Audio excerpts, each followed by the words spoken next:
Hello दोस्तों, आज के द हिंदू सेशन में आप सबका बहुत बहुत स्वागत है। हमेशा की तरह हम लोगों की द हिंदू की क्लास जो है वो सुबह 8 बजे आप लोगों को वीडियो मिल जाएगी। आप सभी लोग इन द हिंदू की वीडियोस को अच्छे से समझकर एग्ज़ाम के लिए प्रिपेयर कर सकते हैं। तो चलिए आते हैं सबसे पहले टॉपिक पे। आज का पहला टॉपिक है India ranks 113 out of 190 countries in the world banks legal gender gap index. ध्यान से सुनिएगा कि वर्ल्ड बैंक के लीगल जेंडर गैप इंडेक्स में भारत की जो रैंक है 113 आई है और ये 190 देशों में से निकाली गई है। तो यहाँ पे प्रीलिम्स में स्ट्रेट फॉरवर्ड सीधा सीधा एक क्वेश्चन बनता है। प्रीवियस ईयर पेपर देखें कि एग्ज़ाम में पूछा जाता है कि इंडेक्स रिपोर्ट को कौन बनाता है। तो आपके पेपर में सीधा सीधा एक क्वेश्चन आ सकता है कि लीगल जेंडर गैप इंडेक्स ये कौन पब्लिश करता है, तो आप टिक करेंगे वर्ल्ड बैंक पे। पर सबसे पहले तो आपको इसका मतलब पता होना चाहिए। तो आइए समझते हैं।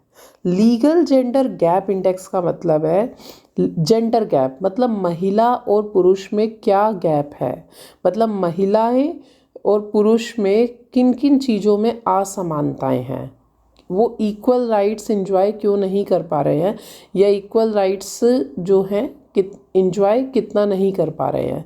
तो इस पूरे वर्ल्ड वाइड इस रिपोर्ट को तैयार किया वर्ल्ड बैंक ने और जिसमें भारत की 113 रैंक आई है। तो आइए थोड़ा डिटेल में समझते हैं। देखिए, सबसे पहली चीज़ तो यह है कि वर्ल्ड बैंक ने जब जेंडर गैप के ऊपर रिपोर्ट तैयार करी तो पूरे वर्ल्ड में कोई सा भी ऐसा देश नहीं है जहाँ पर महिलाओं और पुरुषों को समान अधिकार दिए जाते हैं। वर्ल्ड में कोई ऐसा देश नहीं है। हर देश में महिलाएं जो हैं वो पुरुष की अपेक्षा में उनको असमान ही अधिकार दिए गए हैं। और इसी के साथ साथ हाँ, ये बात है कि एशिया ने थोड़ा सा अच्छा इम्प्रूव किया है। और India world bank women business law index में भारत 113 रैंक लेकर आया है और भारत में महिलाओं का आर्थिक रूप से जो पार्टिसिपेशन है वो 37% है। अब आगे बात करते हैं। सबसे पहली चीज़ तो ये इंडेक्स बताता है लीगल राइट के बारे में जो कि पुरुष और महिलाओं के पास हैं। मतलब पुरुषों के अपेक्षा महिलाओं के पास जो अधिकार हैं वो कम अधिकार हैं, परंतु एशियन कंट्रीज़ में थोड़ी इम्प्रूवमेंट हुई है, ये बोला गया है। इस रिपोर्ट में कहा गया है कि भारत में जो महिलाएं हैं वो 60% लीगल राइट को इंजॉय करती हैं और ग्लोबल लेवल से ये संख्या कम है। परंतु हाँ, एशिया से ये संख्या सही है क्योंकि ऐसा रिपोर्ट में आया है कि कुछ साउथ एशियन कंट्रीज़ हैं जहाँ पर सिर्फ 45% महिलाएं ही लीगल राइट्स को एंजॉय करती हैं। तो भारत की परफॉर्मेंस ग्लोबल लेवल पे तो कम है परंतु एशिया की कुछ कंट्री से बेहतर है। अब दूसरी चीज़ ये है कि ये जो रिपोर्ट बनी है, इंडेक्स बना है, इसको किस आधार पे इंडेक्स को बनाया गया है। तो याद रखिएगा इसके 10 इंडिकेटर्स हैं। अब देखिए, प्रीलिम्स में पहला क्वेश्चन तो आपसे पूछ सकता है कि जेंडर गैप 2024 में पब्लिकेशन रिपोर्ट किसने पब्लिकेशन किया, तो आप वर्ल्ड बैंक पे टिक करेंगे। सीधा सीधा क्वेश्चन प्रीलिम्स में आ जाता है। दूसरा क्वेश्चन आ सकता है कि जेंडर गैप के कौन कौन से इंडिकेटर्स हैं, ये भी ध्यान रखिएगा। तो प्लीज़ आप लोग नोट कर लीजिए, 10 इंडिकेटर्स हैं। पहला है सेफ्टी, दूसरा मोबिलिटी, तीसरा वर्क प्लेस, चौथा पे, पांचवा मैरिज, छठा पेरेंटहुड, सातवां चाइल्ड केयर, आठवां एंटरप्रेन्योरशिप और नौवां एसेट्स, 10वां पेंशन। तो अब थोड़ा सा ध्यान से सुनिए। मतलब सेफ्टी, महिला और पुरुष की अपेक्षा में महिलाओं की सुरक्षा कम है। मोबिलिटी की बात करें तो पुरुष कहीं भी घूम सकता है, महिलाओं को घर वालों की परमिशंस लेनी होती है। वर्क प्लेस की बात करें तो पुरुषों के बदले में पुरुषों की अपेक्षा महिलाओं के साथ मॉलस्ट्रेशन होता है। पे महिलाओं को कम किया जाता है। मैरिज के बाद आज भारत की 37% लेबर फोर्स जो है वो फीमेल है। अब शादी के बाद कुछ नौकरियां छोड़ देंगी। पेरेंटहुड होगा, पुरुषों के ऊपर कोई जिम्मेदारी नहीं है, महिलाओं के ऊपर सबसे ज़्यादा जिम्मेदारी है। बच्चे का पालन पोषण करना, उसमें महिलाओं का कैरियर ख़राब हो जाता है और बहुत ही कम महिलाएं हैं जो दोबारा से बैकअप करती हैं। चाइल्ड केयर की बात की जाए तो वो भी महिला को ही करना होता है, पुरुष की जिम्मेदारी नहीं है। एंटरप्रीनियरशिप की बात की जाए तो वो भी महिलाओं को नहीं देखा जाता है, पुरुष को ही आगे रखा जाता है। एसेट्स की बात की जाए तो वो भी पुरुष को ही रखा जाता है। पेंशन की बात की जाए तो हर एस्पेक्ट में महिला का कंपैरिजन पुरुष से किया गया है, तो इसमें महिलाओं को कम अधिकार दिए गए हैं। पर हाँ, इंडिया में महिलाएं थोड़ा सही अधिकारों का प्रयोग कर रही हैं, परंतु वैश्विक स्तर पे और भी कई महिलाएं हैं, और भी कई देश हैं जिनमें और अच्छा हो रहा है, परंतु ऐसा कोई देश नहीं है जिसमें इक्वल राइट्स हो। हाँ, थोड़ा बहुत डिफरेंस है, ओके।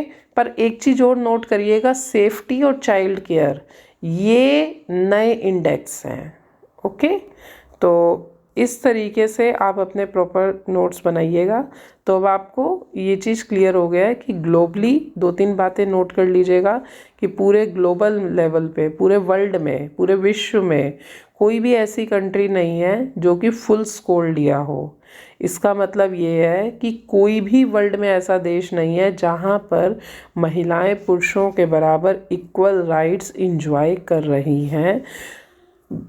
भारत की रैंक 113 है। भारत में सिर्फ 60% महिलाएं हैं। 60% लीगल राइट्स महिलाएं इंजॉय करती हैं। और साउथ एशिया के कुछ देश हैं जिनमें महिलाओं की संख्या भारत से भी कम है। तो याद रखिएगा कि इंडिया 190 देशों में से इंडिया की जो रैंक है वो 113 है। वर्ल्ड बैंक के इंडेक्स जो कि पब्लिश हुआ है, कौन सा इंडेक्स हुआ है? Legal gender gap index. I hope आपको ये टॉपिक अच्छे से समझ में आया होगा। चलिए दूसरे टॉपिक की तरफ बढ़ते हैं।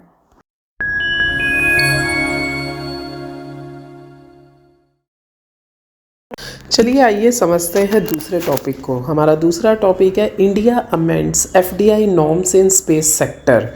ये हमारा साइंस एंड टेक्नोलॉजी और इकोनॉमिक सेक्शन को कवर करेगा। तो आप लोगों को ये पता है अभी 2024 मार्च में ही भारत सरकार ने FDI नॉर्म्स में स्पेस सेक्टर में थोड़ा सा चेंज किया है। अब 100% investment manufacturing components of satellite के लिए सरकार ने अप्रूवल कर दिया है।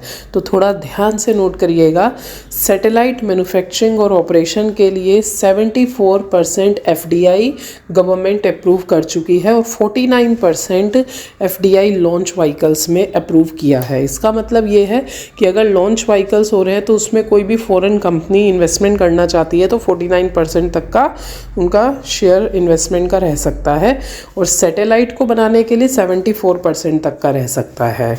और इसके अलावा सैटेलाइट डेटा प्रोडक्ट्स में 100% है, ग्राउंड सेगमेंट में 100% की FDI है। कोई भी लॉन्चिंग स्पेसक्राफ्ट है तो उसमें 100% 49 का अप टू 49% का कैप है, और सेक्टोरल कैप 100% है। अब ये जो FDI है, इस FDI को अमेंड करने का सबसे बड़ा फ़ायदा ये है कि सरकार ये चाहती है कि FDI नॉर्म आसानी से बन जाए और जिससे अधिक से अधिक फॉरेन इन्वेस्टमेंट हो और हमारा स्पेस सेक्टर जो है वो और ज़्यादा बूस्ट अप हो जाए। इससे एक तो टेक्नोलॉजिकल एडवांसमेंट होगा और दूसरा इंडियन स्पेस इंडस्ट्री का ग्रोथ काफ़ी ज़्यादा अच्छा होगा। और वैसे भी आपको पता है 2015 से इसरो हमारे देश में बहुत ही अच्छा कर रहा है, और इंटरनेशनल कई स्पेस एजेंसीज़ हैं जो कि इसरो के साथ काम भी करना चाहती हैं। इसके लिए बजट भी बढ़ाया गया है, तो इसीलिए इसके FDI नॉर्म्स को ईजी करके इसमें इन्वेस्टमेंट और FDI को आगे इन्वेस्टमेंट और डेवलपमेंट को बढ़ाने के लिए ये एक प्रोसेस किया गया है। तो चलिए आइए चलते हैं तीसरे टॉपिक की ओर।